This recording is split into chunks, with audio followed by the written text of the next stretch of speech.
السلام علیکم ادبی پبلیکیشنز کی جانب سے ادبی آڈیو بکس ناول چینل پر آپ سب کو خوش آمدید۔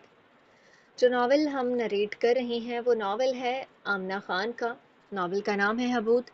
چیپٹر نمبر 5 ہے اور اس کا پارٹ نمبر 3 آج ہم ریڈ کریں گے، تو چلتے ہیں ناول کی جانب۔ لیکن اس سے پہلے ہمارے چینل کو سبسکرائب کرنا اور ویڈیو کو لائک کرنا مت بھولیے گا۔ حال جگہ کاکپٹ 2:1 AM۔ ایروناٹیکل انجینئرنگ کے کورسوں میں اگر اسے کوئی اپنے بال نوچنے پر مجبور کرتا تھا تو وہ صرف اور صرف ایک تھا، نیویگیشن، جسے سادہ اردو الفاظ میں جہاز رانی بھی کہتے ہیں۔ جہاز کی راہ ناپنا اور جانچنا، اپنی جگہ اور اونچائی کا پل پل دھیان رکھنا اور دنیا کے اس گولے میں اپنی جگہ سے قطعاً فراموش نہ ہونا۔ رابع آدم اس میں وہی تھا جو آپ کہتے ہوں گے کوڑ مغز۔ اپنی 4 سالہ ڈگری میں کیسے گرتے پیٹتے اس نے نیویگیشن پاس کیا تھا، کوئی اسے دوبارہ پوچھ لیتا تو وہ وہیں نبض کاٹ کر جان دے دیتا، لیکن 5 سالوں نے اسے نکھار دیا تھا، کیونکہ اب واقفیت تکلف نہیں ضرورت بن چکی تھی۔ بوئنگ 777 کے طیارے کو بیچ آسمان سے غائب کرنا کسی موٹی عقل والے کا کام نہیں ہو سکتا تھا، سو اس نے خود کو سنوارا تھا۔ رات کی سیاہی اس کی روح میں گھل سی گئی تھی۔ ہیزل آنکھوں والا پائلٹ وہی تھا جسے آپ کہانی کے مختلف حصوں میں مختلف ترجمات میں دسار چکے ہیں۔ لاتعداد چہروں والا آبی سانپ ہائیڈرا، یا دوزخ کا رکھوالا کریبروس، دنیا کی نظروں میں عاقل فاضل ڈاکٹر جیکل، یا بدخواہ اور مکار ہائیڈ۔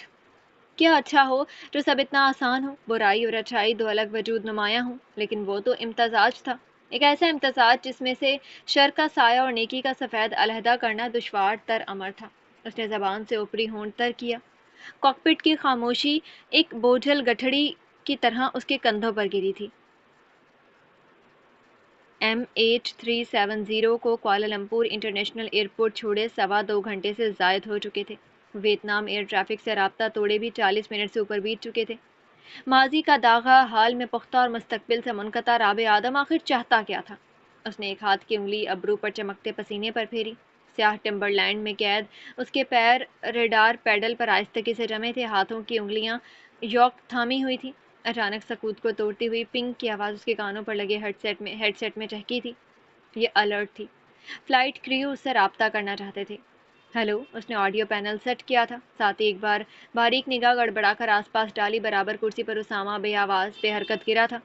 اب تک تو فینوباربیٹل اس کی انتر ہلا چکی ہوگی۔ کیپٹن آدم، میں لورا، آپ کے پاس ایک لمحہ میسر ہے؟ فلائٹ اٹینڈنٹ کی درخواست پر اس نے خود کو پرسکون رکھا۔ جی کہیے۔ سب ٹھیک ہے، کسی کو کچھ پتہ نہیں چلا، وہ بار بار خود سے دہراتا۔ ہم ان فلائٹ میلز تیار کر رہے ہیں، آپ کچھ خاص آرڈر کرنا چاہتے ہیں یا پھر فرسٹ آفیسر عامر؟ اس کی جان میں جان آئی تھی۔ رابع نے ایک نگاہ اسامہ پر روشن کی تھی۔ آئی ایم گڈ، اس نے پرلحاظ لہجے میں کہا۔ تم بتاؤ اسامہ۔ اور مردہ جسم کیا جواب دیتا؟ رابع نے ایک لمحہ خود ہی وقفہ لیا، جیسے واقعی اسامہ کے جواب کا انتظار کر رہا ہو، پھر وہیں سے رابطہ جوڑا۔ نو۔ او چلو ٹھیک ہے، ہم پھرتے ہیں لورا، اگر ضرورت ہوئی تو will let you know. Laura intercom کا کنیکشن کاٹنے ہی لگی تھی جب پتہ نہیں کیا سوچ کر وہ بول پڑا۔ مسافرین ٹھیک ہیں؟ اس کے لب خشک تھے۔ کوئی مسئلہ تو نہیں کسی کے ساتھ بھی؟ یس کیپٹن، سب ٹھیک ہے۔ ایک چہرہ تھا جو اسے نہیں بھولتا تھا، وہ اس کا گنہگار تھا اور 5 سال سے ضمیر کی سلاخوں میں قید تھا۔ سب، اس نے زور دیا۔ خدا جانے وہ کیا کر رہا تھا، جس راستے پر اس طیارے کو گزار رہا تھا وہاں سلامتی تو بس ایک افسانہ تھی، پھر بھی کیوں؟ آپ ایک بار کنفرم کر دیں مجھے، 25 رو سے۔ اوکے، کوئی مخصوص نام سر؟ وہ نام تو شہادت قلب تھا، لیکن اسے ادا کرنا اس کی روح پر بوجھ تھا۔ اس نے ہونٹ چباتے خود کو لگام ڈالا۔ نہیں، ایسے ہی۔ اس کا ضبط نفس آخری لمحے مان پڑ گیا تھا۔ کرلی ہیئر، بلیک ابایا، آپ بس دیکھ کر بتا دیں کہ وہ ٹھیک ہیں۔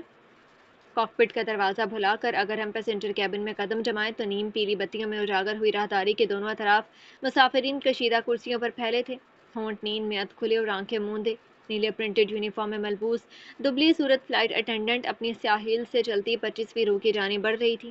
مائک اس کے ہونٹوں کے قریب جڑا تھا، کتار در کتار وہ سب کے چہرے دیکھتی، حال پوچھتی۔ D25 سیٹ پر تک پہنچی تو خارجی سمت پر نشست لڑکی مرون شال تانے خواب خرگوش کے مزے لوٹ رہی تھی۔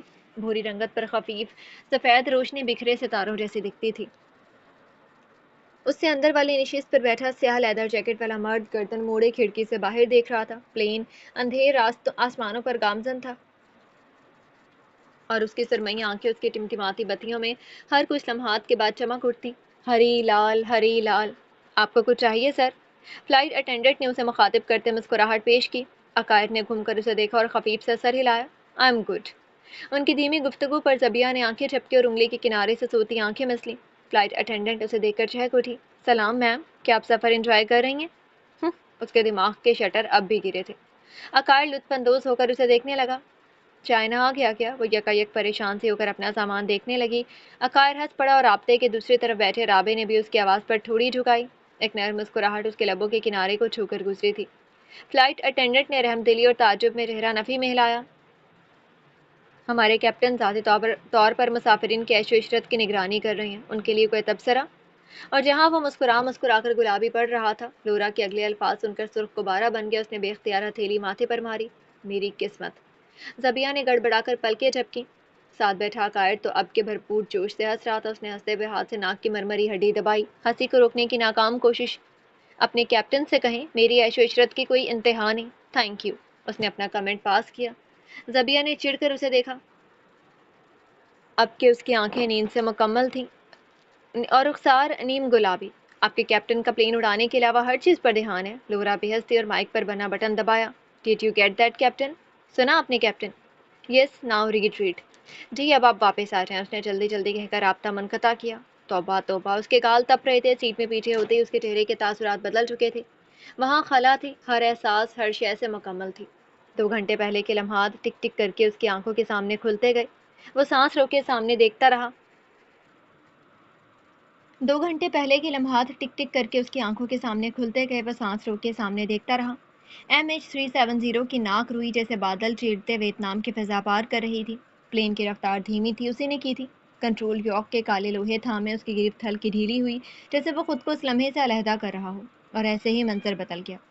کیل ایئرپورٹ کی چمکتی اجلی بتیوں سے نکلتی روشنی بے نشان ٹائلز پر بوند بوند گر رہی تھی۔ آس پاس کا شور شرابہ اسپیکروں سے آتے اعلانات کو ہڑپ کر جاتا تھا۔ سوٹ کیس کھینچتے، فلائٹ کی معلوماتی اسکرین پر نظر دوڑاتے، کرنسی ایکسچینج کاؤنٹر پر جھکے لوگوں میں سے ہر ایک اپنی مسافرت کے لیے بے چین اور منزل کے لیے بےتاب تھا۔ فلائٹ بریفنگ کے بعد ٹرمینل 1 عبور کرتے 2 پائلٹ پردے پر آتے ہیں۔ ان میں سے ڈھیلے نیلے کوٹ اور سفید بالوں والا خوش اخلاق مرد فرسٹ آفیسر اسامہ عامر کے علاوہ اور کوئی نہیں تھا۔ اس کے ہم قدم یونیفارم پہنا کیپٹن رابع ہنستے ہوئے اس سے کچھ کہہ رہا تھا۔ انگلی کی نوک کان کی لو آہستگی سے مسل رہی تھی۔ وہ ضرورت سے زیادہ چہک رہا تھا، ہر جملہ رک رک کر وزن ڈالتے ادا کر رہا تھا۔ رابع ایسا نہ تھا، 5 سال میں وہ ایسا کبھی نہ تھا، لیکن دنیا والوں نے غور نہ کیا۔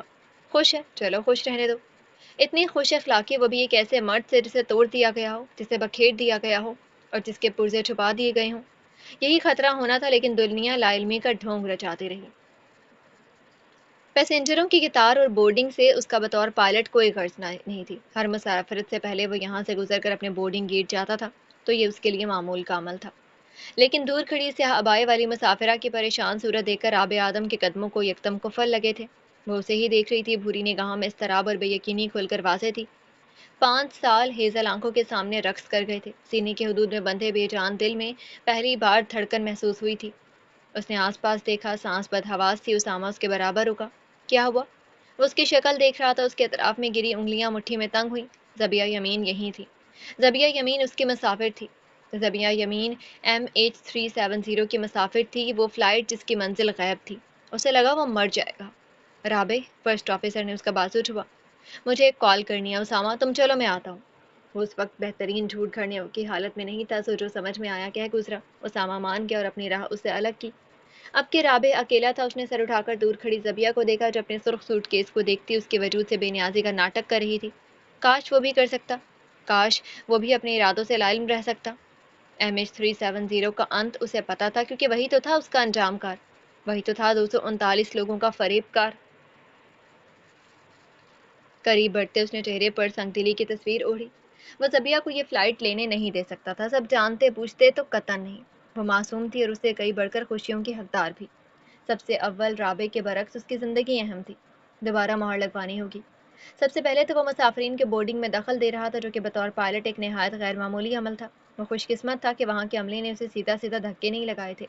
دوسری چیز یہ کہ وہ زبیہ کے ویلڈ دستاویزات پر بیجا انگلی اٹھا رہا تھا، لیکن اس کا مقصد صرف ایک تھا، زبیہ کو اس فلائٹ سے دور بہکانا، کچھ بھی کر کے اسے وہیں روک دینا۔ دماغ تو ٹھیک ہے تمہارا رابع؟ وہ درد سے چلائی تھی۔ اس کی آواز کی چبھن نے اندر تک اس کے ضبط کی تاریں چھیڑ دی تھی. وہ اسے کیسے بتاتا؟ یہ میرا خود پر آخری احسان سمجھ لو زبیہ. وہ شرمندہ سے ہو کر معذرت کرنے لگی تو اس نے نظریں چرائیں. اب وہ پر امید ہو کر اسے نرمی سے ہر چیز سمجھا رہی تھی، اسے ری چیک کرنے کو کہہ رہی تھی، لیکن وہ نہیں سن سکتا تھا. ہرگز نہیں.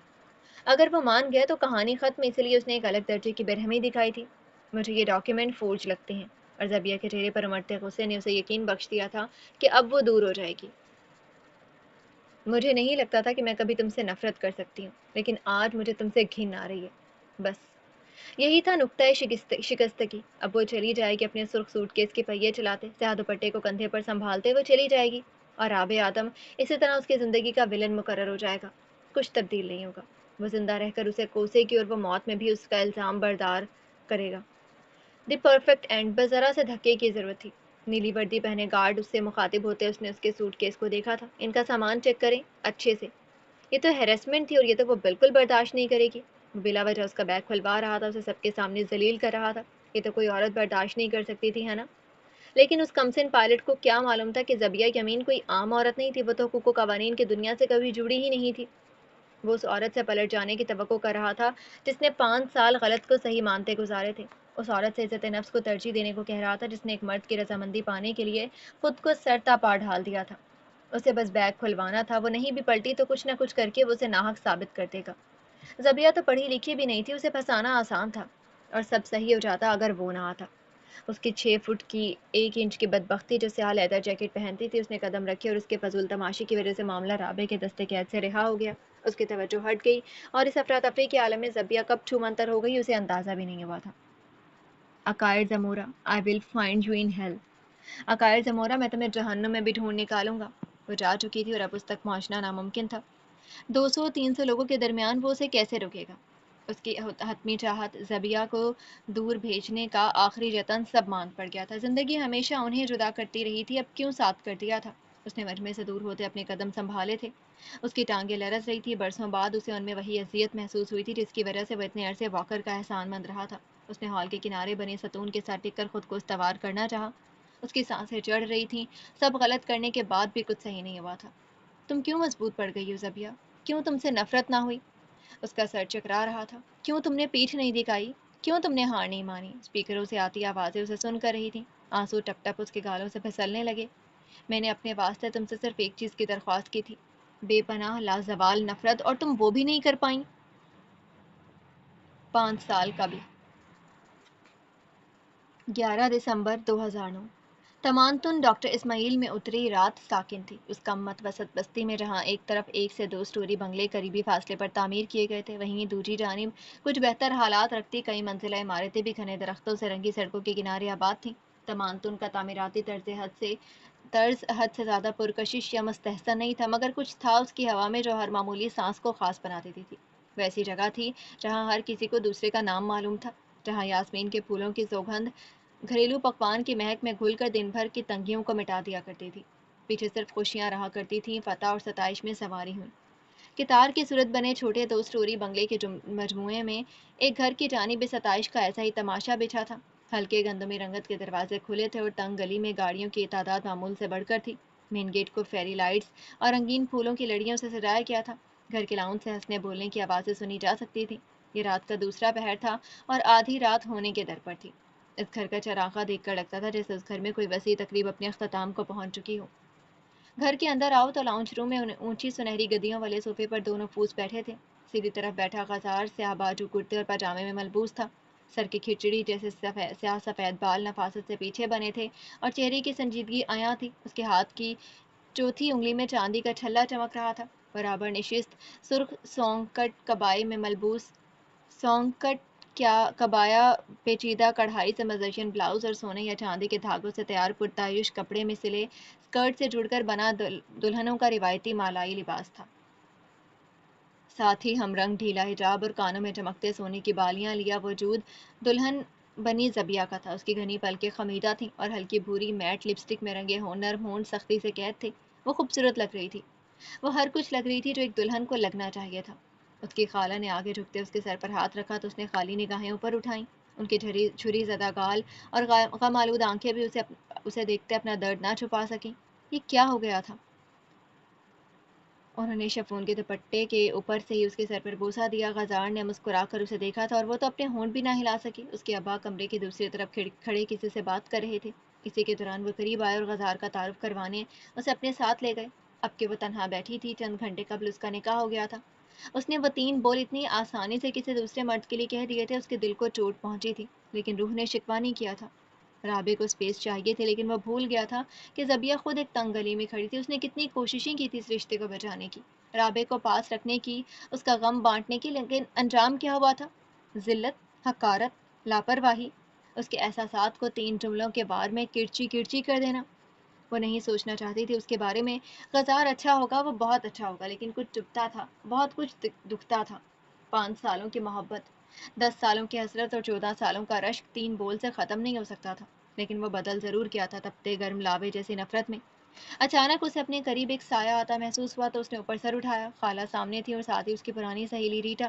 وہ نیلی میکسی ڈریس میں تیار ہوئی تھی اور ڈائی شدہ بھورے بال سیدھے کر کے اس کی کمر سے نیچے جھول رہے تھے۔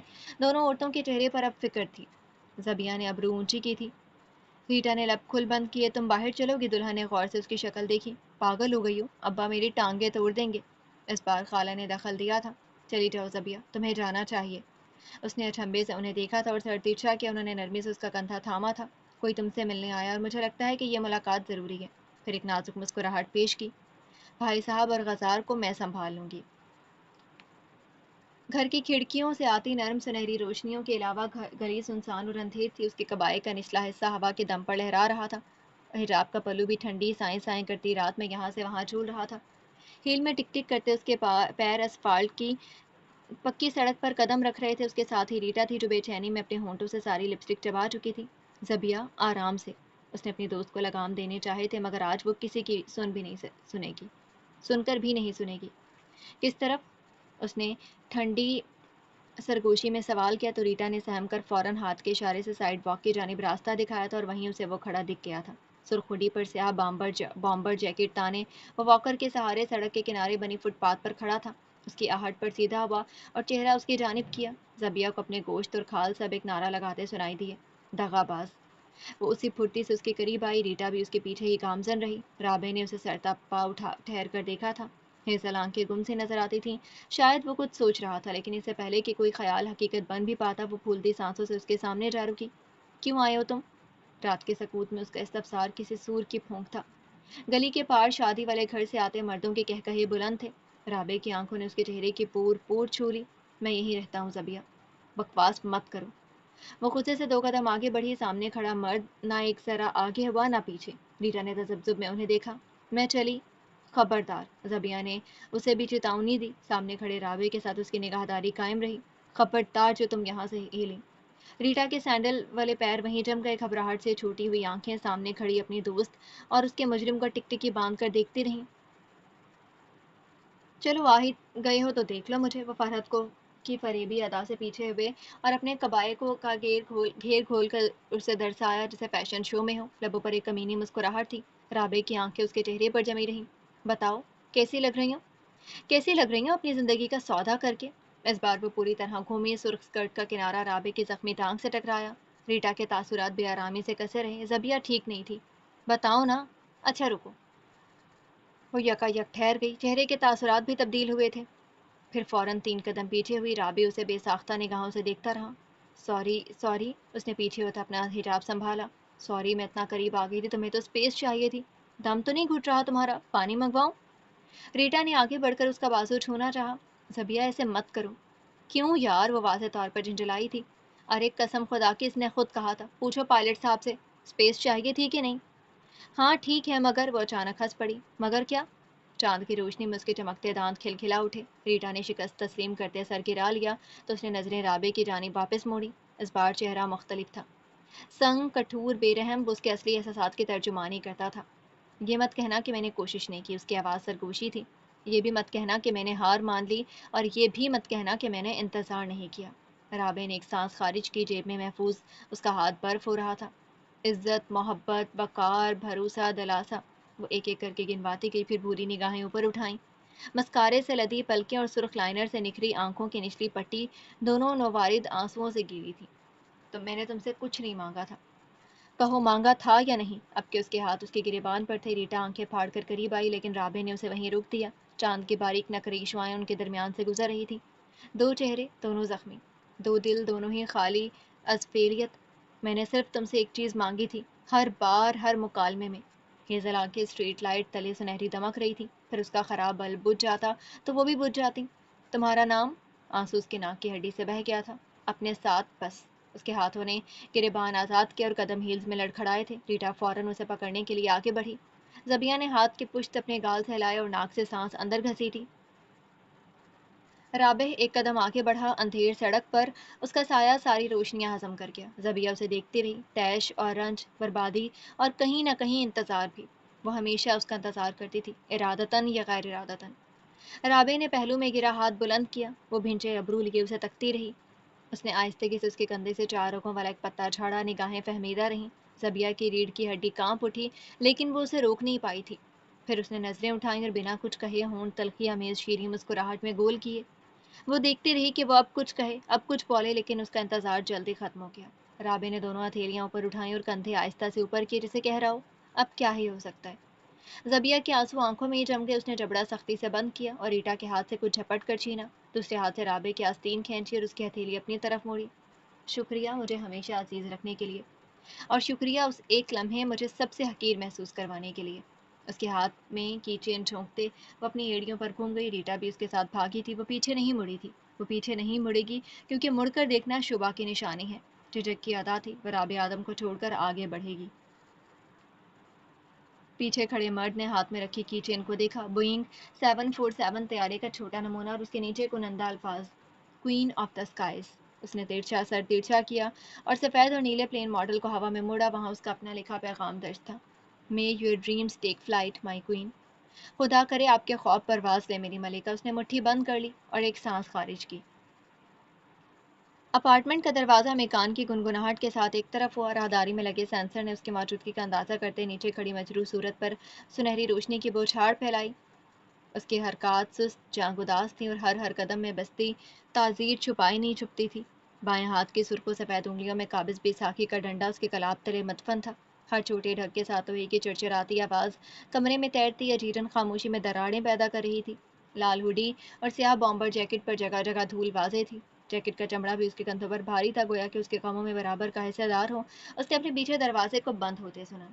صحن میں روشنی کی قلت تھی، لکڑی کے فرش پر بے ربط اور پراسرار سائے نمودار ہوتے، جنہیں چاندنی کی پٹی پل بھر کے لیے بہا لے جاتی اور اگلے ہی لمحے نئی اشکال سے تبدیل کر دیتی۔ اس نے واکر کا سہارا لیتے دم بھر کا وقفہ لیا۔ پھیپڑوں سے آزاد ہوتی سانسیں غیر متوازن اور لپلپی تھیں۔ ہیزل آنکھیں کانچ سے چمکدار مگر بے ٹھکانہ تھی، ان کا مرکز کچھ بھی نہیں تھا۔ اسے لگا تھا کہ وہ صبر کر جائے گا، اسے لگا تھا وہ سہ جائے گا، گمان کیا تھا کہ وہ علم کی سر اٹھاتی ٹیسوں کو مغفل کر کے دن گزار دے گا۔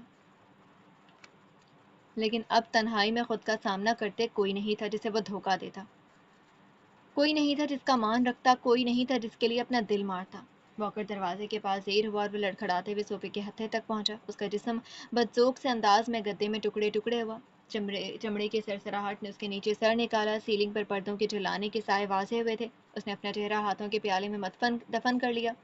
کپکپاتی انگلیوں نے نفرت بھرے انداز میں بھورے بالوں کے تنکے جکڑے۔ اس کا وجود پہلے پہل کپکپاہٹ سے نیست ہوا، ایسی لرزش جو غیر معین آنکھ سے منہ چھپا لے، لیکن پھر جیسے سیلاب قیامت پر جاں فشانی کرتا کوئی ڈیم، ایک بھاری پھندا کن آواز سے اس کے ہونٹ چیرتے باہر نکلی تھی۔ پھندا کن آواز اس کے ہونٹ چیرتے باہر نکلی تھی، ادھ ہونک ادھ پھونک۔ وہ ایسی آواز تھی جو اس کی روح کی گہرائیوں سے ٹوٹ کر نکلی تھی، ناپختہ اور ادھوری۔ اس کے کندھے پھول گئے تھے اور جسم اپنے آپ میں مڑتے مڑتے باریک سے باریک تر ہوا، جیسے دعا گو ہو کہ صوفے میں پگھل کر فنا ہو جائے۔ اس کا دماغ ٹوٹتی ٹوٹتی یادوں کے چکر کاٹنے لگا۔ اس کی ہنسی، اس کا لمس، اس کی موجودگی کی اطلاع پر چمک پڑتی بھوری آنکھوں کا بڑا ہو جانا، کسی کے لیے وہ اتنا اہم تھا، اور اب سرخ عروسی لباس کی زینت، صفات حسن سے بہراور، لیکن کسی اور کے نام، کسی اور کے ساتھ۔ اسے لگا تھا اس نے خیر کے لیے بڑا قدم اٹھایا تھا، اسے خود سے دور بھیج کر اپنی ریزہ شکست خوردہ ذات سے، اس خلا سے جو وہ بن گیا تھا، محفوظ کر لیا تھا، مگر وہ ناکافی تھا، وہ سب ناکافی تھا۔ رابع آدم زبیہ یمین کو کھو چکا تھا اور اس کی کمی نے اسے تعمر کھوکھلا کر دیا تھا۔ آنسو گرم سیسے کے مانند اس کے چہرے سے پھسل کر بہہ رہے تھے، پسینے اور دھول میں اٹے گالوں کے درمیان ناہموار راستے نکالتا۔ اس نے انہیں پہنچنے کی جہد نہیں کی تھی، وہ کر ہی نہیں پایا تھا۔ اس کے ہاتھ اپنے گریبان، ماتھے پر آئے گاں بال اور سینہ نوچنے میں مگن تھے، گویا کہ اس کرب کو اپنے دل سے کھینچ کر نکال دینا چاہتا ہو۔ بلند ہوتی سبکیاں اس کے تمام وجود کو اپنے لپیٹ میں لے چکی تھی۔ اس کی بصارت پر دھند چھا گئی تھی تو اس نے آنکھیں سختی سے بند کی، مگر دماغ کے پردے پر حملہ آور تصاویر اس کا پیچھا نہیں چھوڑتی تھیں۔ زبیہ کا نرم چہرہ تبسم بکھیرتا، پھر زخموں کی مالا اوڑھے اور آخر کار نفرت کے انگاروں سے سلگتا ہوا، سب اس کے لیے۔ اس کا ہاتھ خود کارانہ طور پر جیب کی جانب بڑھا اور اپنا بٹوا ٹٹولا، پھر کپکپاتی انگلیوں سے اسے باہر نکالا۔ مختلف کارڈز اور کاغذ کے ٹکڑوں کے درمیان ہاتھ گھماتے اس کی انگلیوں کی پوریں ایک چھوٹی خستہ تصویر سے جا ٹکرائیں۔ اس نے بے حد دھیرج سے اسے باہر کھینچا۔ پاسپورٹ سائز تصویر میں زبیہ سیاہ حجاب باندھے تھی۔ اس کا نومر چہرہ زندگی سے بھرپور اور مسکراہٹ بے لگام تھی۔ وہ مستقبل کے خراشوں سے مکمل تہی تھی۔ بھوری آنکھیں ہمیشہ نرم اور التجا کن، کس دلسوزی سے اسے جانچا کرتی تھیں۔ اسے اپنے کانوں میں اس کی ہنسی گونجتی سنائی تھی، اور اس آواز نے ہمیشہ کی طرح ایک بار پھر اس کے اندر مخصوص پاتال میں روشنیاں بکھیر دیں، اس کے کھنڈرات میں دن کر دیا۔ لیکن جس تیزی سے وہ آواز ابھری تھی اتنا ہی جلدی معدوم ہو گئی تھی۔ اس نے تصویر کے کنارے نہایت نرمی سے اپنے انگوٹھے سے ہلائے، گویا وہ اس کی آخری نشانی کو چوٹ پہنچانے کے ڈر میں جکڑے ہوں۔ ہیزل آنکھوں نے ہر تفصیل اپنے حصار میں لے لی۔ اس نے زبیہ کے تحفظ کی خاطر ان کے راستے جدا کر دیے تھے، اپنی برباد شدہ زندگی کے ڈھیر میں اس کا نام شمار ہونے سے روک دیا تھا، لیکن اس کو پناہ دیتے وہ خود کو اجاڑ کر چکا تھا۔ تصویر میں واضح چہرہ نئے آنسوؤں کے پار ملگجا ہو گیا، مگر اس نے پلکیں نہیں جھپکیں۔ کاغذ کا باریک ٹکڑا اس کے سفید پرتے بند انگشت میں قابض رہا، اس کی انگلیاں لرز رہی تھیں۔ اس نے آنکھیں موندتے تصویر کو ہونٹوں کے قریب کیا اور چند ثانیہ یوں ہی گرا رہا۔ وقت کا حساب معنی نہیں رکھتا تھا، گھڑی کی سوئیاں، کھڑکیوں کے پار گہری ہوتی رات کچھ بھی وجود نہیں رکھتی تھی۔ یک بارگی وہ کسی احساس کے تحت اٹھ بیٹھا، اس شتابی سے ہلنے پر اس کا دماغ گھوم کر رہ گیا۔ زبیہ یمین اس کی نہیں تھی، کبھی نہیں تھی، تو کیا وہ حق رکھتا تھا اس کے پرزے سمیٹنے کا؟ نوالد آنسو اس کی آنکھوں میں اترنے لگے، مگر اس نے انہیں ہاتھ کی پشت سے صاف کیا اور بمشکل کھڑا ہوا۔ اس کے پیروں تلے فرش چکرا رہا تھا اور جسم لہک رہا تھا۔ اسے لگا اس کی ٹانگیں سیسے کی بنی تھی اور گھٹنے ڈھہ جانے کو تھے۔ آگے بڑھ کر واکر کا لوہا تھاما اور ایک ہاتھ سے پاس کھینچا، دوسرے میں تصویر قید تھی۔ ہر قدم تکلیف تھا۔ چکنے فرش پر واکر کو گھسیٹ کر وہ باورچی خانے کی چوکھٹ تک پہنچا۔ اس کی ہر سانس ادھڑی ادھڑی تھی اور ہر چھوٹی بڑی حرکت درد کی نئی ٹیز کو دعوت دیتی تھی۔ کاؤنٹر تک پہنچ کر اس نے کمزور انگلیوں سے ماچس کا ڈبہ ٹٹولا۔ آخر کار وہ اسے برآمد ہوا اور اس نے ایک تیلی باہر نکالی۔ اس کے ہاتھ اس برہمی سے لرز رہے تھے کہ ایک ماچس کی تیلی جلانے میں اسے کئی بار شکست ہوئی تھی، لیکن بالآخر لکڑی نے شعلہ تھام لیا۔ روشنی کی نازک کرن نے اندھیر کمرے میں جنم لیا۔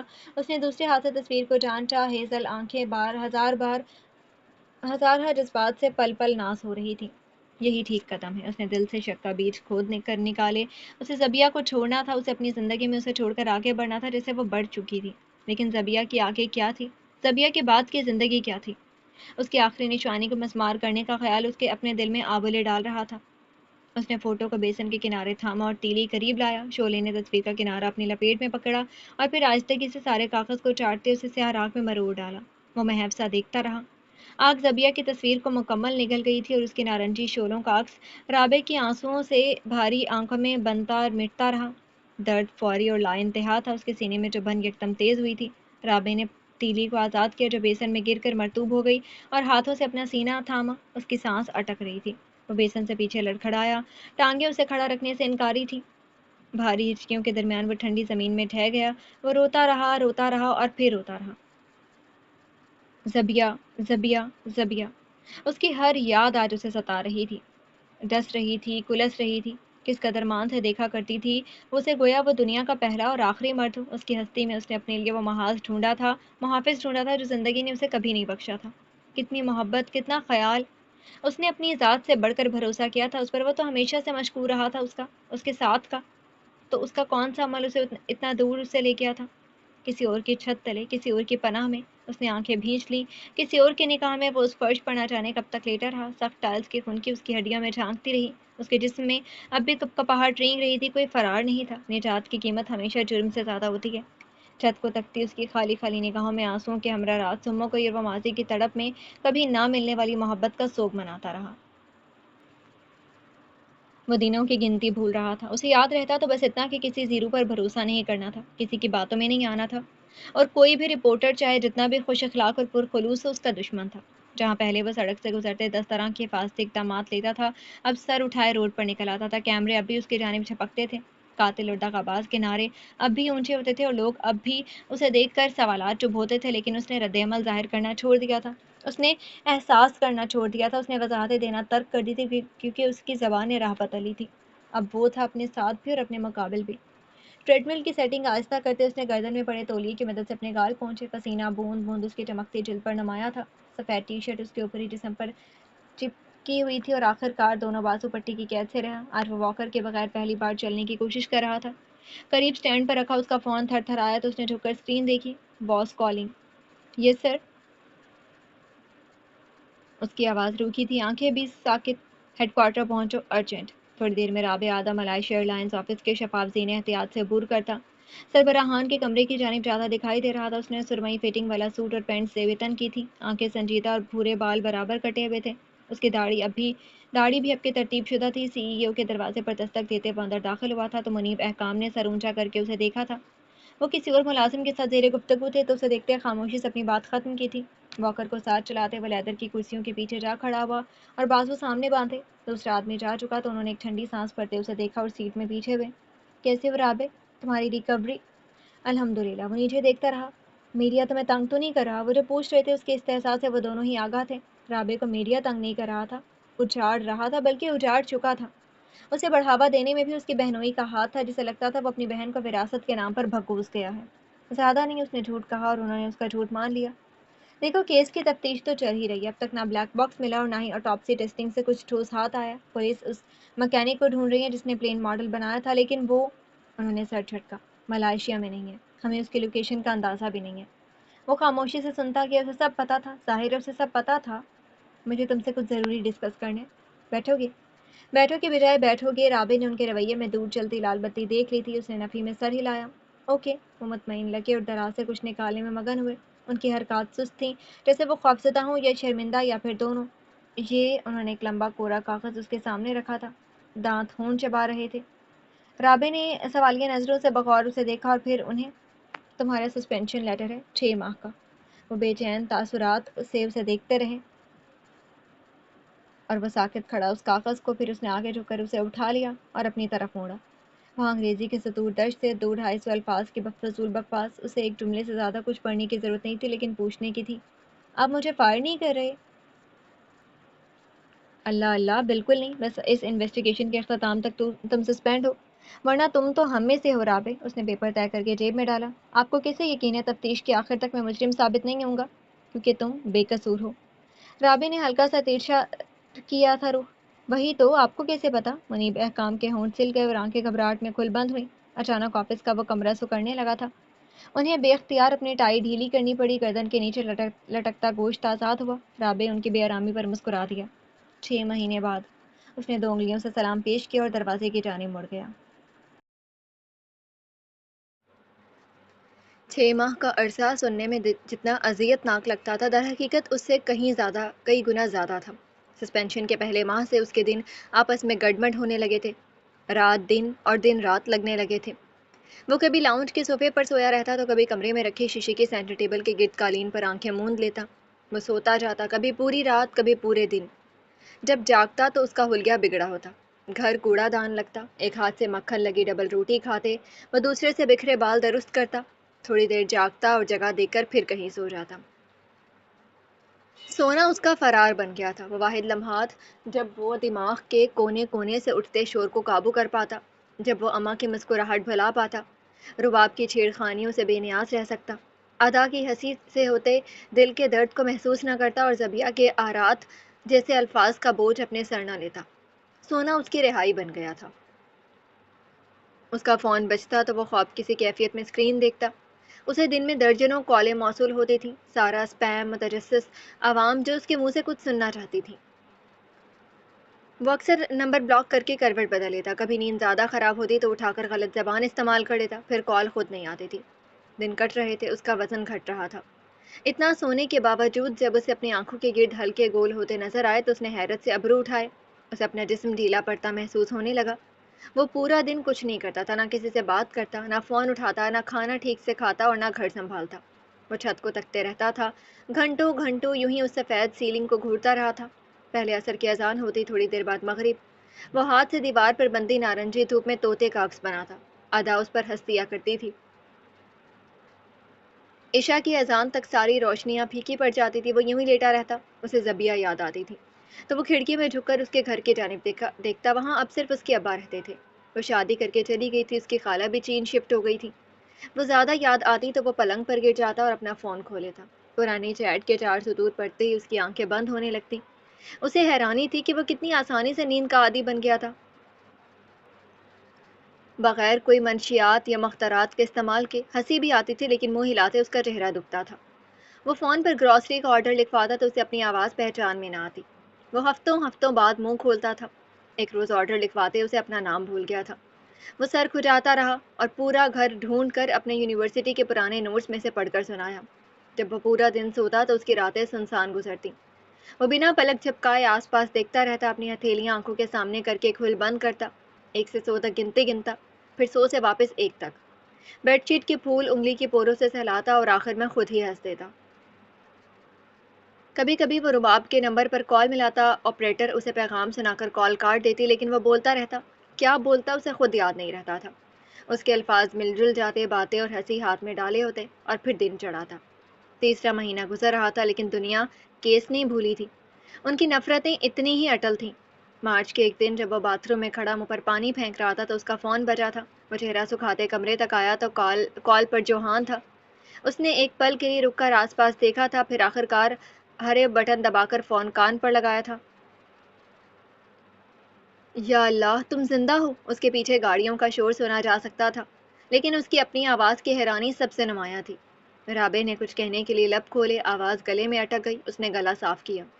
اگر تم پھر سے مجھے کورٹ آ کر کسی ڈیفنس وکیل سے ملنے کا مشورہ دو گے تو تھینک یو، میں مردہ ہی ٹھیک ہوں۔ اس نے فون سپیکر پر کیا اور میٹرس پر پھینکا۔ خود وہ الماری سے دوسری ٹی شرٹ نکالنے کے لیے آگے بڑھا تھا۔ نہیں دیتا، اور انشاءاللہ اب تمہیں ضرورت بھی نہیں پڑے گی۔ جوہان کی آواز میں دبی دبی سی خوشی تھی۔ وہ سیاہ ٹی شرٹ لے کر پیچھے ہوا اور پٹ بند کیا۔ قدم قدم پلنگ تک آتے اس نے شرٹ سر کے اوپر کھینچی۔ کیا مطلب؟ سچ کی پہلی سیڑھی۔ رابع، تم اسے عبور کر چکے ہو۔ حرکت کرتے اس کے ہاتھ تھم چکے تھے۔ آٹوپسی رپورٹس، میں ابھی فورینسک لیب سے آ رہا ہوں۔ وہاں کی ڈاکٹر عنبر صفا، اس نے خود کہا ہے مسافرین کی موت کی وجہ صرف اور صرف کریش کا امپیکٹ زور ہے۔ نو فاؤل پلے ڈیٹیکٹڈ۔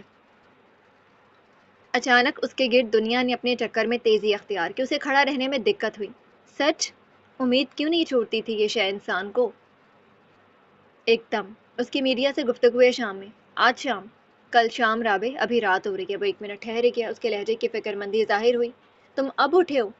رابع نے چہرہ پھیر لیا۔ خدا حافظ۔ فون پر بنا سرخ بٹن دبا کر وہ پیچھے ہٹا تو اس کے ہاتھ کپ کپا رہے تھے۔ اس نے چہرہ موڑ کر اپنے کمرے کے کھلے پردوں کو دیکھا جو چند لمحات پہلے ہی اس نے ہٹائے تھے، اس سوچ میں کہ دھوپ اندر آئے گی۔ وہ رات کے 9 بجے دھوپ کے لیے پردے کھول رہا تھا۔ اسے اپنے پیٹ کے نچلے حصے میں الجھن محسوس ہوئی تو وہ واش روم کی جانب بھاگا۔ پچھلے 2 دن میں پیا سارا پانی باہر آ چکا تھا۔ عنبر صفا کے بیان سے دنیا اتنی ہی اس کے ساتھ ہوئی تھی جتنا پہلے تھی، 0%۔ میڈیا سے گفتگو میں اس نے واضح الفاظ میں اپنا غم پیش کیا تھا اور بتلایا تھا کہ رابع پر لگائے گئے الزامات میڈیکل سائنس کی نظر میں بے بنیاد اور ناقابل یقین ہیں، لیکن کچھ عقل والوں کے سوائے باقیوں نے اسے جھوٹ کی رکھوالی مان لیا تھا۔ گزرے 3 ماہ میں میڈیا کی قائم کردہ تصویر اتنی پختہ اور مضبوط ہو چکی تھی کہ عوام کا اس پر سے یقین ہلانا دشوار تر ہو گیا تھا۔ رابع کی امیدیں ایک بار پھر کانچ بن گئی تھیں، لیکن اس نے شکوہ نہیں کیا۔ جوہان اس کے گھر کے لیونگ میں بیٹھا لیپ ٹاپ پر سکرال کر رہا تھا۔ گھنی ابرو آپس میں ملی تھی۔ لوگوں کا دماغ خراب ہے۔ اس نے کسی ہیٹ ٹویٹ کا جواب دیتے کی بورڈ پر انگلیاں چلائیں۔ کچن سے باہر آتے رابع کے ہاتھوں میں 2 مگ تھے۔ اس نے جوہان کی طرف ایک بڑھایا اور اپنا لے کر کھڑکی کے ساتھ رکھے بین بیگ کرسی پر ڈھہ گیا۔ ہیزل آنکھیں باہر پھیلتی مغرب کو دیکھتے ذرا برابر پرفکر ہوئی۔ رات ہو رہی تھی۔ جوہان نے اپنے ہاٹ چاکلیٹ کا سپ بھرا ہی تھا جب تھوڑے فاصلے پر نشست مرد کی گہری آواز اس کے کانوں سے ٹکرائی۔ تم گھر جاؤ گے؟ اس نے سر اوپر اٹھایا، آنکھوں میں تھوڑی حیرت تھی۔ نہیں، میرا سارا کے ساتھ پلان ہے، اس کی منگیتر۔ رابع کو اتنا تو پتہ چل ہی چکا تھا اس کی بے وقت میسیجز سے۔ اس نے خاموشی سے اپنی کالی کافی کا گھونٹ پیا۔ کیوں؟ جوہان اسے دیکھتے ہوئے پوچھنے لگا۔ اس نے بس ہلکے سے کندھے اچکائے۔ تم چاہتے ہو میں رک جاؤں؟ رابع نے گردن اکڑائی۔ ایک لمحے کے وقفے میں اس کے چہرے کا رنگ بدلا تھا، ہونٹوں کے کنارے میں لغزش ہوئی، پھر اس نے کافی کا ایک اور گھونٹ بھرا اور بین بیگ میں پیچھے کو ہو کر لیٹ گیا۔ سارا، صرف ایک لفظ کہا اور آنکھیں موند لیں۔ اگلے سال کا 5واں مہینہ شروع ہو چکا تھا۔ کمرے کے بیڈ روم میں رکھے لیپ ٹاپ پر کوئی 1960 کی فلم چل رہی تھی۔ باہر دن چڑھے کے باوجود پردے برابر تھے، کمرے میں الگ قسم کی بو پھیلی ہوئی تھی، بوسیدہ اور حامزی کا ملا جلا امتزاج جو چوکھٹ کے اندر قدم رکھتے ہی منہ پر لہروں کی صورت رسید ہوتا۔ کہیں میز پر اد پیے کافی کے کپ ہوتے تو کہیں سینٹر ٹیبل پر دنوں پرانے ڈبل روٹی کے کنارے کٹے رکھے ہوتے، پھپھوندی لگی اشیاء اور ان دھلی چادریں۔ وہ پلنگ پر اوندا لیٹا تھا جب اس کا فون تھر تھر آیا۔ وہ معمول کے تحت بے حرکت رہا اور اس کے خاموش ہونے کا انتظار کرتا رہا۔ اس کی داڑھی اوپر نیچے تھی اور آنکھیں اندر دھس سی گئی تھی، جبڑا سکڑ گیا اور وزن کئی کلو گھٹ چکا تھا۔ سر کے ایک طرف ہتھیلی جمائی وہ اسکرین پر چلتے اداکاروں کو سنسان آنکھوں سے دیکھ رہا تھا۔ یہ اس کا شوق تھا۔ نیو ہالی ووڈ کی فلموں سے ہمیشہ سے جدید سینما سے زیادہ پرکشش لگتی تھی، پتہ نہیں کیوں مگر لگتی تھی۔ اس کی نظر میں ان کے معتبری کا مقابلہ آج کی کہانیاں نہیں کر سکتی تھی۔ رباب اسے اس کی پسند پر بڈھی روح کہا کرتی تھی۔ اس کا فون دوبارہ تھر تھر آیا۔ اس نے بری سی شکل بنائی اور سوئچ آف کرنے ہی بڑھا تھا جب فون پر چمکتا نوٹیفیکیشن دیکھا۔ ایک کے بعد ایک ٹویٹس اسے موصول ہو رہے تھے۔ اس کا دل اچانک بھاگا۔ وہ پلنگ پر سیدھا ہوا اور فون ان لاک کرتے جلدی جلدی ایپ پر ہاتھ چلائے۔ 5 مہینوں کے بعد یہ پہلی بار تھا جو کیس میں اتنی جان آئی تھی۔ اب کیا ہو گیا تھا؟ نومبر 18 کو کریش ہونے والے مالائی ایئر بس طیارے کے میکینک ظفر علی نے اپنا بیان جاری کر دیا ہے۔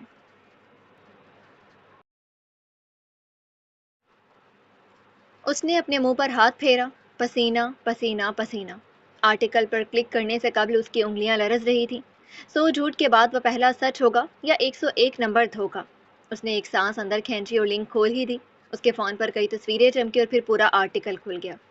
ظفر علی مالدیپ میں اپنے 6 ماہ سٹے کے بعد کوالالمپور لوٹے ہیں، ایک قابل میکینیکل انجینئر اور ملائیشیا ایئر لائنز کے بھروسے مند ملازم۔ ان کا بیان کیس کے لیے فیصلہ کن ثابت ہو سکتا ہے کیونکہ یہ موجودہ حال سے تفاوت رکھتا ہے۔ وہ اسکرین پر بٹن دبا کر نیچے آیا۔ سامنے کسی ٹی وی شو کی براہ راست لنک تھی جہاں ظفر کو انٹرویو کیا جا رہا تھا۔ اس نے جلدی سے یوٹیوب ویڈیو پلے کی۔ آج رات ہمارے ساتھ انڈمان کریش کے وسل بلوور موجود ہیں جو دعویٰ کرتے ہیں کہ انہوں نے ایئر بیس G5400 کی تکنیکی شگافوں کے بارے میں پہلے ہی ایئر لائنز کو چیتونی دے دی تھی۔ ظفر اپنا نقطہ سامنے رکھیں۔ ظفر علی کی کھردری آواز اس کے گھر کے خالی کمرے میں گونج اٹھی۔ شکریہ مجھے بلانے کے لیے۔ میں نے G5400 کے فیول سسٹم کے بارے میں ایئر لائنز کو کریش سے مہینوں قبل ہی اطلاع کر دی تھی، انہوں نے مجھے نہ سننے کا فیصلہ کیا۔ اینکر نے ابرو اٹھائے تھے۔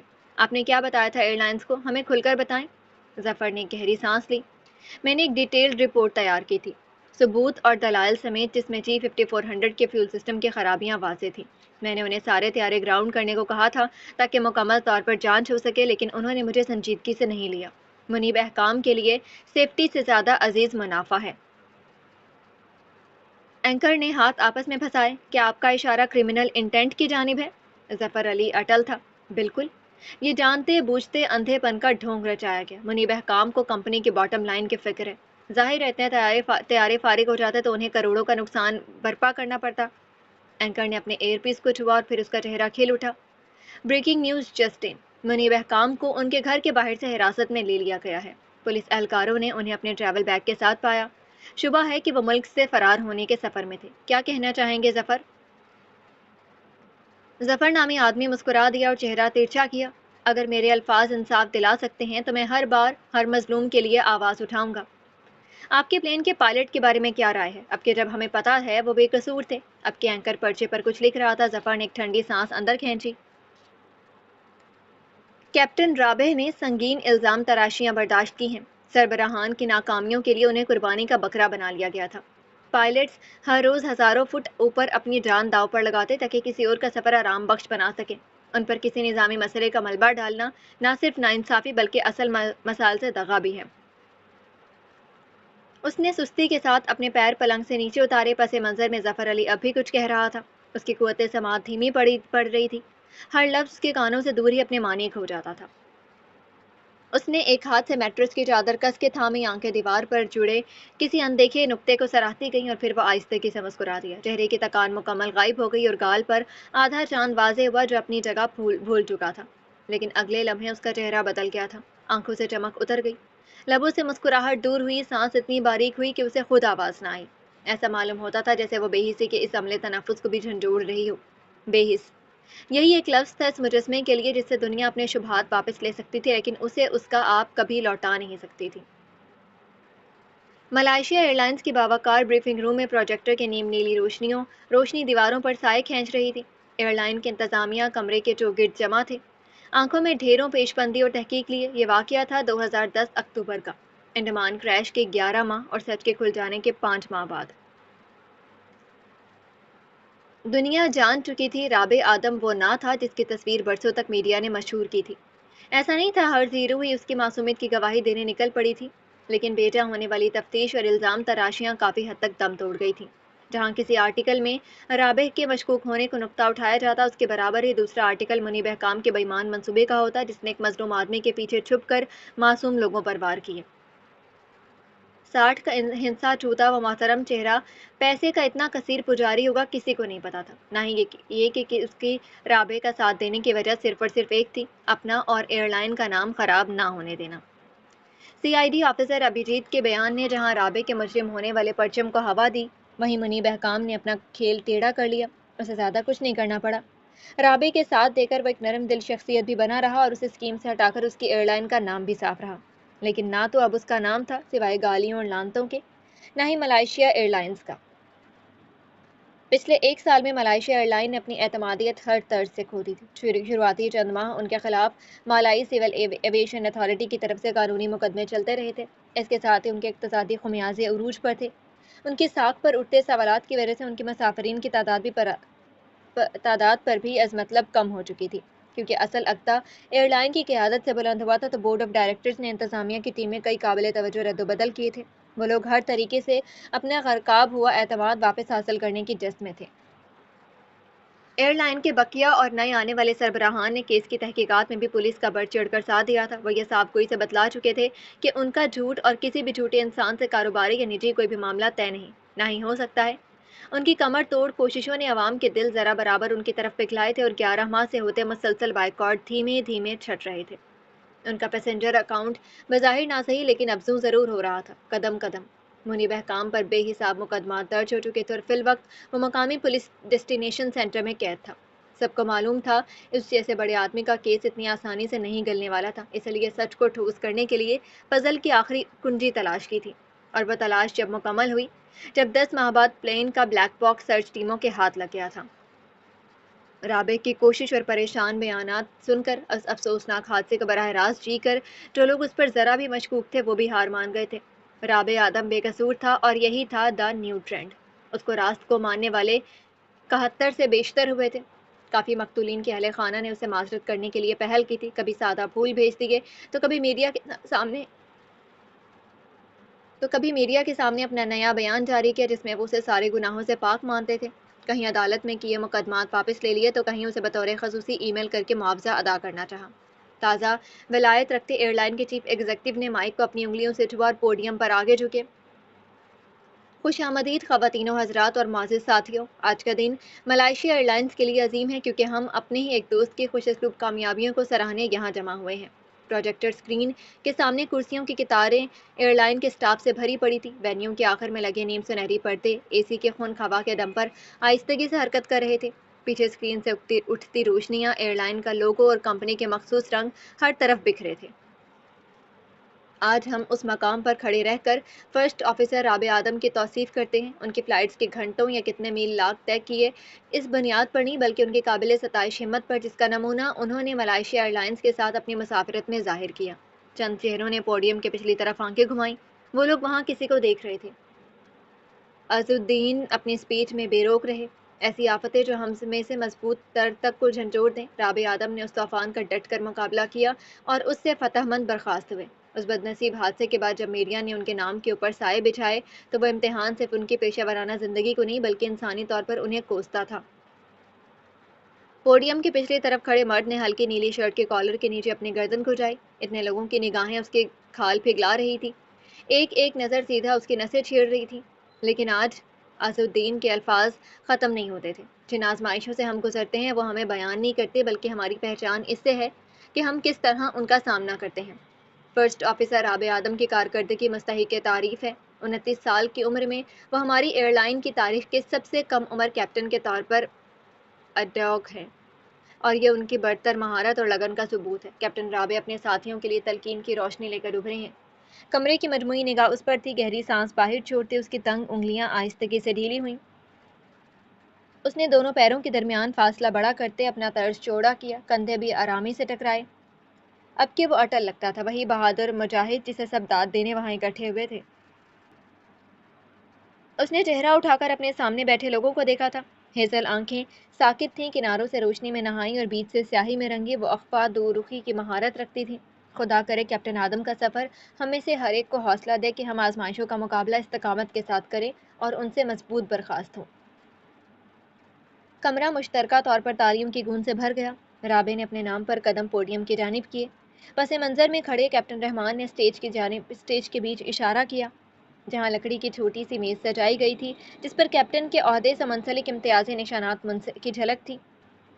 وہ بنا سوال کیے اس کی طرف چل دیا۔ کیپٹن رحمان نے اس کے مقابل کھڑے ہوتے مسکرا کر اسے دیکھا، پھر جھک کر میز سے کیپٹن کے سنہری بیج اوپر اٹھائے۔ آج تمہارے کیریئر کا ایک سنگ میل عبور ہوا ہے، مبارک ہو کیپٹن۔ گہرے نیلے یونیفارم میں ملبوس چت کھڑے رابع نے ان سے نظریں ملائیں۔ ملائیشیا ایئر لائنز کی شان اور مان، ان کا ٹوٹا ستارہ اور پورا ہوتا خواب۔ اس نے ہلکا سا سر خم کیا تو کیپٹن رحمان نے مسکرا کر اس کا کندھا تھاما۔ سنہرے بیج کی پہلی پٹی اس کے سیدھے کندھے کے ساتھ پیروتے ان کی حرکات میں عزت تھی اور فخر بھی۔ ہماری دعا ہے کہ یہ سنہری پٹیاں ملائیشیا ایئر لائنز اور تمہارے ساتھی پائلٹس کی طرف سے کیے گئے اعتماد کی یاد دہانی ہوں۔ اس نے نظر پھیر کر کمرے کے آس پاس دیکھا، چہرے شناسا شکلیں جو اسے ٹھہر کر دیکھ رہی تھی۔ کچھ کے ہاتھ میں تصویر بنانے والے چھوٹے کیمرے تھے، کچھ اس کی کامیابی پر کھلکھلا کر مسکرا رہے تھے، گویا ان سے خوش تو کوئی تھا ہی نہیں۔ اگر وقت کے چابک 1 سال پیچھے چلا تو یہی تھے وہ لوگ جنہوں نے اس پر لگی الزام تراشیوں کے جواب میں راست گوئی کا ایک بول نہیں بولا تھا۔ ان لوگوں کا اعتماد تھا اس کے ساتھ، وہ تھوکتا تھا۔ اس کے تنے تاثرات دے کر کمرے میں سناٹے کا وار ہوا۔ رابع، کیپٹن رحمان نے اسے تھوڑا سا آگے پیچھے کیا۔ اس نے فوراً سنبھل کر اوپر دیکھا اور جبراً ایک مسکراہٹ ہونٹوں پر سجائی۔ کمرہ ایک بار پھر کھل اٹھا، وہ سناٹا اس کے اندر جو جا بسا تھا۔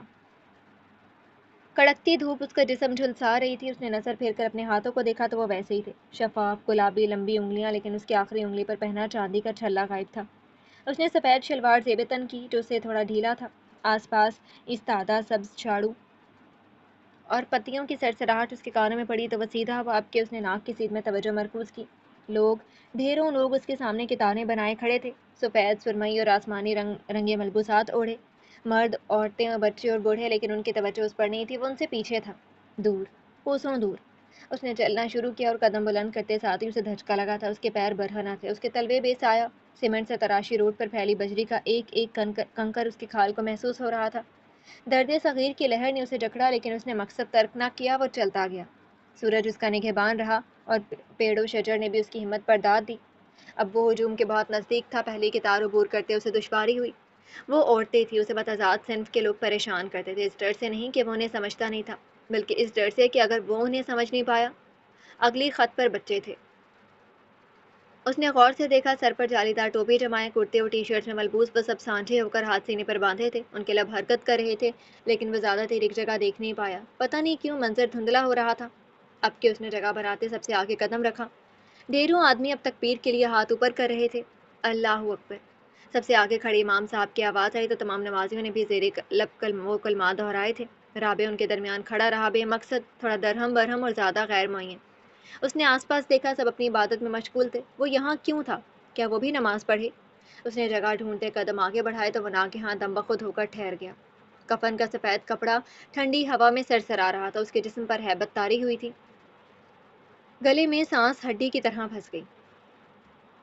وہ خالی نماز نہیں، کسی کی نماز جنازہ تھی۔ اب کہ وہ گاڑی میں تنہا تھا، امام صاحب بھی اس کے پیچھے تھے، اس سے آگے اگر کوئی تھا تو وہ تھا سفید چادروں میں لپٹا نامعلوم بے جان وجود۔ اس کا جسم کانپ رہا تھا، دل بھی تھم سا گیا تھا، ریشے دار انگلیاں خلا میں تحلیل ہوئیں، اس کے ابرو آپس میں جڑے تھے، لب خشک تھے اور زبان بے مصرف۔ موت کے اتنا قریب کب کوئی چیز کام آئی ہے سوائے اعمال کے؟ کفن کے مونڈ پر بندھی رسی کو چھیڑتی اس کی انگلیاں ایک ایک کر کے بل کھول رہی تھی، پیچھے تکبیر کی آواز اس کے روح کے ہر گناہ گار زہرے کو گاس رہی تھی۔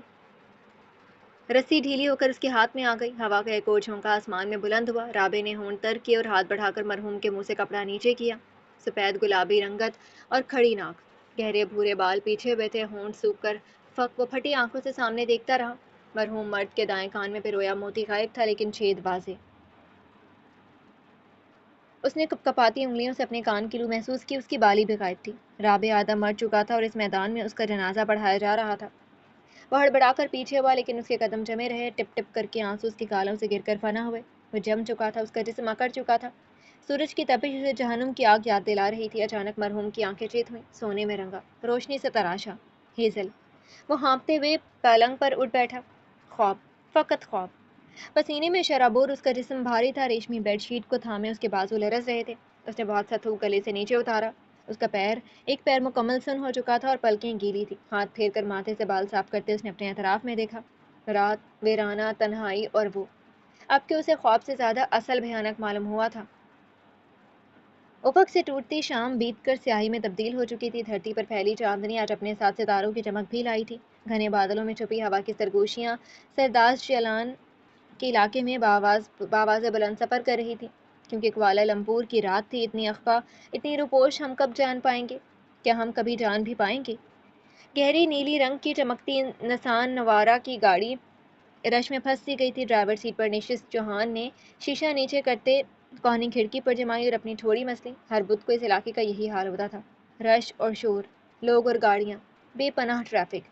اور یہ سب تھا تمان کناٹ کی نائٹ مارکیٹ کا، جہاں کے 700 سے زائد سٹال لوگوں کو اپنی جانی مقناطیسی کشش سے راغب کرتے تھے۔ مسافر سیٹ پر بیٹھی سارا بیک ویو مرر کو پکڑے اپنے بھرے بھرے ہونڈ اسٹرابیری لپ گلوز سے رنگ رہی تھی۔ عریض پیشانی اور قدرے ابھری ہوئی ٹھوڑی وہ فلپائن کی خوبصورتی کے معیار پر حروف بحروف اترتی تھی۔ مس روز لپ گلوز کی لیڈ تھامے انگلیوں میں سے تیسری پر ڈائمنڈ کی چھوٹے نگینوں والی انگوٹھی تھی جو منہ دکھائی پر چوہان نے اسے دی تھی۔ 2011 سال کے شروع میں ان کی شادی ہو گئی تھی۔ اب مہینہ تھا مئی کا۔ میٹ بھورا رنگ اس کے ہونٹ چمکا گیا تو گھنیری پلکیں اٹھا کر سارا نے پچھلی سیٹ میں براجمان مرد کو دیکھا جو گمسم آنکھوں سے شیشے کے باہر دیکھ رہا تھا۔ کن پٹی کے چپٹے حصے پر بھورے بال چھوٹے ہوئے تھے اور بیچ سے تھوڑے بڑے۔ رابع آدم کا ہیئر سٹائل پتھر کے زمانوں میں بھی یہی رہنے والا تھا۔ پلکوں کا انہنا اٹھنا اور ناک کی کمزور ہڈی۔ ہیزل آنکھوں میں گرتی رات کی نیون روشنیاں اسے ذرا برابر بھی اثر انداز نہیں کر رہی تھی۔ کریم رنگ کا ویسٹ کوٹ پہنے وہ سرتاپا فارمل کپڑوں میں ملبوس تھا۔ اس کے آگے بیٹھا جوہان بھی سرمئی سوٹ پہنے تھا۔ سارا نے مرون میری ڈریس کا انتخاب کیا تھا جس کے کناروں اور کندھوں پر سنہری دھاگوں کا کام ہوا تھا۔ وہ لوگ کسی جاننے والے کی شادی سے لوٹ رہے تھے۔ مجھے اگلے اسٹاپ پر اتار دینا، میں چلا جاؤں گا، رابع نے بغیر کسی کو مخاطب کیے کہا تھا۔ وہ ابھی باہر دیکھ رہا تھا۔ نائٹ مارکیٹ کے قریب بڑھتی گاڑی سے طرح طرح کے پکوانوں سے اٹھتا دھواں نظر آ رہا تھا۔ گھر تک چھوڑوں گا، جوہان نے اثر نہ لیتے اسٹیئرنگ گھمایا۔ رابع کو اس شادی تک گھسیٹ کے لانے والا بھی وہی تھا۔ تم دونوں کو لے جو جائے گا۔ ناٹ یور پرابلم، سارا اپنے شوہر کی غیر خم پذیری پر مسکرا دی۔ رابع بھی خاموش ہو گیا، وہ اپنے دوست سے نہیں جیت سکتا تھا۔ 1.5 سال کے عرصے میں وہ جوہان حاضر کو اتنا جان چکا تھا کہ ضد نہ کرتا۔ رش کھڑا تو جوہان نے گاڑی کاٹ کر ایک گلی میں موڑ لی۔ اب کے تمان کناٹ کی مارکیٹ روڈ کے دوسری طرف تھی۔ سڑک کے کنارے ایک بینک کے پاس رفتار دھیمی کرتے وہ سارا اور اس سے مجموعی طور پر مخاطب ہوا۔ مجھے کچھ پیسے ایکسچینج کروانے ہیں، 10 منٹ لگیں گے۔ اس نے سیٹ بیلٹ کھولتے انہیں دیکھا اور مزاحیہ خیز انداز میں مسکرایا۔ لڑائی مت کرنا تم دونوں۔ سارا نے ہنس کر اسے دیکھا اور رابع سیٹ میں پیچھے ہو گیا تھا۔ گاڑی کا دروازہ بند کرتے اب وہ بینک کی سیڑھیاں پھلانگ کر اوپر چڑھ رہا تھا۔ کچھ لمحات میں اس کا وجود دروازوں کے پیچھے غائب ہو گیا۔ پیچھے بیٹھے مرد نے ایک ٹانگ اٹھا کر دوسری پر جمائی۔ اب درد نہیں ہوتا تھا، وقت نے اس کے زخم بھر دیے تھے۔ شیشہ نیچے کرتے وہ محو سا سبز پتیوں میں پر نور شہر میں پھیلے چراغے کو دیکھتا رہا۔ یہاں کے سٹیم بن کھائے ہیں تم نے؟ کارٹون والے، اس کی نظروں کے ارتکاز میں دیکھتے سارا نے پوچھا۔ سینخوں پر پڑتے برتنوں کی آوازیں یہاں تک سنی جا سکتی تھیں۔ رابع نے اس کے سوال پر چہرہ موڑا۔ کیا میں اپنے شہر سے اتنا فراموش ہوں گا؟ مکی ماؤس سے لے کر ہیلو کٹی سب کھایا ہے۔ اس کے جواب پر وہ ہنس دی اور کھلے بالوں میں سے انگلیاں پھیرتے انہیں باندھنے لگی۔ تو تم فوڈی ہو؟ اس بار وہ ہلکا سا مسکرایا تھا۔ جب لوگ ہوتے ہیں تو کھانا انجوائے کیا جاتا ہے، اگر نہیں تو وہ بوجھ لگتا ہے۔ سارا نے اسے دیکھا تھا۔ اچانک بیتے 2 سال کے رنگ اور حالات ایک ساتھ اس کے چہرے پر امڑ آئے تھے۔ اب الزام نہیں تھے اس کی ذات پر، وہ پاک تھا۔ اب پانی نہیں تھا اس کے کانوں میں، وہ بکا تھا۔ اب کوئی نہیں کہتا تھا رابع خونی تھا، اس نے حق مارا تھا۔ پھر بھی ایک غیر شناخت شدہ سکوت اس کے وجود پر جو کسی بھی بانگ و ندا کو بھسم کر دیتا تھا۔ سارا کو محسوس ہوتا تھا وہ زخمی تھا۔ وقت نے کچھ نہیں بھرا تھا۔ تم جب چاہو ہمارے گھر آ سکتے ہو رابع، اس نے اپنا چہرہ اپنی سیٹ سے ٹکاتے دعوت دی تو وہ تھوڑا سا مسکرا دیا۔ شکریہ، مگر مجھے گھر سے نکلتے موت آتی ہے۔ سارا نے استحضاء سے سر ہلایا۔ وہ جوہان سے کتنا الگ تھا۔ بال باندھ کر اس نے سیاہ ہیئر ٹائی گھنی لٹوں پر کسی اور ڈھیلی چھوڑ دی، اب پونی ٹیل لہرا رہی تھی۔ تمہارا کیا پروگرام ہے شادی کا؟ ویسے اب تم لڑکے نہیں کہلاؤ گے، جسٹ سنگ اس نے ماحول ہلکا پھلکا رکھتے اسے چھیڑا تھا تو ایک خوش مسکراہٹ اس کے ہونٹوں کے کناروں پر اٹھا گئی۔ شیشے سے اندر تیرتی ہوا کان کے لو سے ٹکرائی اور رابع نے ماتھا کھڑکی پر رکھا۔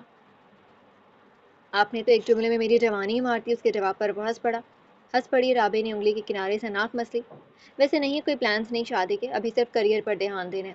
اکیلے رہنا مشکل ہوتا ہے، میرا مشورہ ہے تو تھوڑا ہلکے ہو جاؤ، اب تو تم کیپٹن بن گئے ہو، پرومو وغیرہ سب مل گئے۔ Just put your self out there. آپ کی نظر میں ہے کوئی جو ایک لاش میں انٹرسٹڈ ہو؟ سارا نے ابرو اٹھائے جیسے اس کی چنوتی قبول کی ہو۔ تم یقین نہیں کرو گی، میری گروپ چیٹ میں ایسے 10 مل سکتی ہیں اگر تم مجھے 2 منٹ دو۔ رابع نے ہنس کر سر نفی میں ہلایا تھا۔ کوئی ضرورت نہیں ہے، وہ باہر دیکھنے لگا۔ آسمان کے کھلے قالین پر چمکتے ستارے بھی اسے دیکھ رہے تھے۔ رات ایک کوسوں تک برباد بستی جس سے فرار کے لیے اس نے کتنی ہی دراڑیں چھان ڈالی تھی، وہ پھر بھی خود کو وہیں پاتا تھا۔ ایک گہری سانس اس کے لبوں سے چھوٹی اور کنارے سے مسکراہٹ اتر گئی۔ وہاں صرف اب جلد تھی، روکھی بے اثر۔ ایک ہاتھ کی انگلی چھوٹی انگلی میں پھنسے چاندی کے چھلے کو سرکاتی اور کنارے سے پکڑ کر واپس نیچے دھکیل دیتی۔ جوہان واپس آیا تو گاڑی کی اعزازی لائٹ جل اٹھی۔ رابع نے نارنجی روشنی میں چبھن سے آنکھیں میچ لیں۔ اب وہ سیٹ بیلٹ لگا دے سارا سے کچھ کہہ رہا تھا، پیچھے بیٹھے مسافر نے چہرہ کھڑکی سے ٹکا دیا۔ ان دونوں کی آوازیں اسے دور ہو رہی تھی، حال ہو کر بھی فراموش ہوئی کوئی یاد لگتی تھی۔ جوہان اس کی کسی بات پر ہنس رہا تھا اور سارا شرماتے ہوئے اس کا کندھا پیٹ رہی تھی۔ گاڑی ریورس گیئر میں ڈال دے، اب وہ اس کی کسی بات کو پکڑے اسے تنگ کر رہا تھا اور وہ مسکراتے ہوئے اپنے گال چھپا رہی تھی۔ رابع نے خشک سانس باہر نکالی تو شیشے کا کانچ بھاپ سے داغ گیا۔ اس نے لاشعوری طور پر شہادت کی انگلی چکنی کھڑکی پر پھیری، ایک پر، پھر دوسرا پر، اس کی دم اور پھر اس کی ناک۔ وقت کے قفس میں قید ایک جہاز جو بھاپ کے مٹتے ہی اوجھل ہو جائے گا۔ سارا کی ہنسی کی آواز ایک بار پھر کار میں سنائی تھی تو اسے کوئی یاد آیا۔ جوہان کے اسے تنگ کرنے پر اس نے کسی اور کو بھی یاد کیا۔ ایک ہاتھ کے ماہر انگلیوں میں جوائے اسٹک سنبھالے، ہیزل آنکھوں کی نرم زریں تپش، سامنے رکھی کمپیوٹر اسکرین کی روشنی میں نیلی دمک رہی تھی۔ کانوں کے گرد ہیڈ فون چمٹے ہوئے تھے، دوسرا ہاتھ کی بورڈ پر فر حکم جاری کر رہا تھا۔ چمڑے کی سفید اور سیاہ گیمنگ چیئر میں آگے جھکتے اس کے کندھے خمیدہ تھے اور ابرو مکر ساز سیمولیٹڈ کاکپٹ کے اگتے حل کرنے میں مشغول۔ جب کمپیوٹر کھلا ہوتا تو فلائٹ سٹیمولیٹر کھلا ہوتا تھا، اور جب فلائٹ سٹیمولیٹر کھلا ہوتا تھا تبھی اماں کا منہ کھلا ہوتا۔ 5 منٹ قبل ہی وہ اس کو 10ویں بار سبزی لانے کا کوس کر رہ گئی تھی۔ اب تو اس بیٹے سے انہوں نے ہار ہی مان لی تھی۔ ہفتے کے 7 دن تو وہ کاکپٹ میں جتا تھا ہی، اب یہ فضول گیم اسے الگ مل گئی تھی جسے وہ پلین کھیلتا تھا۔ کتابیں پڑھا کرو، سوجھ بوجھ بڑھتی ہے، لڑکیاں پسند کرتی ہیں کتاب پڑھنے والے لڑکوں کو۔ اماں نے اسے کتنی بار کہا تھا اور ہر بار رباب بھی کبوتری کی طرح منڈلاتی رہتی۔ میری پیاری مدر ڈیئرسٹ، رابع آدم میں مکھن کی جمبو ٹکی تھا۔ لڑکیوں کو کتاب پڑھنے والے بہت مل سکتے ہیں مگر نئے سال پر سیسنا 152 کی کاکپٹ سے آتش بازی دکھانے والا کوئی ہوتا ہے۔ استغفر اللہ۔ اماں کے شملہ مرچ کاٹتے ہاتھ اچانک پھرتی سے چلنے لگے۔ رباب نے چہرہ اٹھا کر اسے دیکھا۔ یہ سیسمی میں ایسا کیا خاص ہے؟ رابع نے تحمل برتاؤ رکھا۔ سیسنا 152 ایک ڈبل سیٹر جہاز ہے، پرفیکٹ فار آڈٹ۔ رباب جوتا اٹھانے اونتی ہوئی، تم زیادہ یہاں وہاں دماغ مت چلاؤ، میں صرف تمہاری ATP کی وجہ سے رکی ہوں، ورنہ زبیہ کو کل لے آؤں بھابھی بنا کر۔ ہیں، وہ تو پودوں کی نہیں ہوتی؟ مرتضیٰ نے پہلی بار سنتے کافی مسعود مرخطائی میں سوال اٹھایا تھا تو گھر کے پائلٹ کی آنکھیں چھت کو جا لگیں۔ ATP بھائی، ایئر لائن ٹرانسپورٹ پائلٹ، میرا سرٹیفکیٹ۔ اوہ اوکے۔ گھر کے داماد کو رتی برابر فرق نہیں پڑا تھا۔ اس کے ہیڈ فون کے ایک طرف دستک ہوئی تو اس نے سر اٹھا کر پیچھے دیکھا، ساتھ ہی سیدھے پیر سے میز کے نیچے ریڈار پیڈل دبائے۔ فرضی جہاز کی فرضی ٹربولنس کو روکنے کے اقدامات۔ جا رہا ہوں نا، آپ بٹوا لائیں میرا، اس نے جان چھڑوانے والے انداز میں کہا۔ مرد پائلٹ ہو یا انجینئر، گھر کی سبزی لانے کے لیے سب ایک سے تھے۔ کاہل۔ کال آئی ہے مہاشے۔ رباب نے ٹیلی فون اس کی گود میں رکھا اور ریسیور ہاتھ میں پکڑایا۔ کون ہے؟ اس نے ہیڈ فون پرے دھکیلتے منہ ہلایا۔ House number 22۔ رباب نے کھلکھلا کر بتیسی دکھائی۔ رابع نے بمشکل اپنی مسکراہٹ چھپاتے ریسیور کان پر لگایا، انگلیاں اب کے لاشعوری طور پر ٹیلی فون کے بٹن سے ہلا رہی تھی۔ ہیلو، زبیہ نے جھرکتے ہوئے پوچھا۔ اس نے گیمنگ چیئر سے میں اپنی پشت ٹکرائی اور محظوظ سا مسکرایا۔ آپ کے یہاں سلام دعا کا رواج نہیں ہے؟ آپ کے وہاں بھی تانے ملتے ہیں شاید، اس نے ہنستے ہوئے احتیاط سے چہرہ آس پاس گھمایا۔ رباب نے دیکھ لیا تو لینے کے دینے پڑ جائیں گے۔ آج چھٹی ہے نا، کیا کر رہے ہیں؟ ریسیور کی دوسری جانب سے موصول ہوتی آواز میں تجسس اور مسرت آیاں تھی۔ سچ کہوں یا کچھ نہیں، بس تمہیں یاد۔ زبیہ نے شرمگی سے نظر ریسیور پر ڈالی، پھر گلا صاف کرتے بات جاری رکھی۔ فارغ ہے، مطلب خالہ کو بات کرنی تھی۔ رابع نے انگوٹھے سے ناک مسلتے اپنی ہنسی روکی تھی۔ دو پیروں کو ٹخنوں پر باندھتے وہ آسائش بخش انداز میں بیٹھ گیا۔ لیکن کال بند، میں تمہاری آواز سن کے کروں گا۔ وہ اسے تنگ کر رہا تھا اور وہ تنگ ہو رہی تھی۔ خالہ جلدی آ جائیں۔ زبیہ کا چہرہ آگ کا گولا بن چکا تھا۔ خالہ بیچ راستے میں تھی جب وہ انہیں ریسیور تھما کر چمپت ہو گئی۔ سونا مت، تمہارا گھر آ کے ہے، سارا نے دھیمی آواز میں کہتے پیچھے دیکھا تو وہ تھک کر مسکرا دیا۔ وہ انہیں کیسے بتاتا؟ نیند تو اس کی آنکھوں سے کب کی خشک ہو چکی تھی۔ جی تو ڈیئر لسنرز، آج کے لیے اتنا ہی، پھر حاضر ہوں گے ناول کے نیکسٹ ایپیسوڈ کے ساتھ۔ اجازت دیجیے، شکریہ، اللہ حافظ۔